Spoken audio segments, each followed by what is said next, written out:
I believe that Azadari that's been happening excuse me, over the last 1400 years, especially during the month of Muharram, almost revives the Muslim Ummah in remembrance of what happened 1400 years ago. The speeches and the lamentation and the beautiful way that our Zakirs recite the tragedy of Karbala and bring alive every year to refresh our memory of what happened. As you know, after all, we're human, and humans can become forgetful and complacent.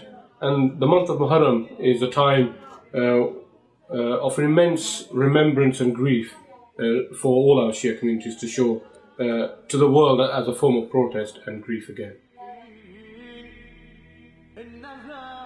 There's different forms of Azadari. Just attending a majalis is Azadari itself. Secretly mourning the tragedy of Karbala, that's Azadari. Bringing people attention to what happened 1400 years ago on the plains of Karbala, to me, Azadari is Azadari.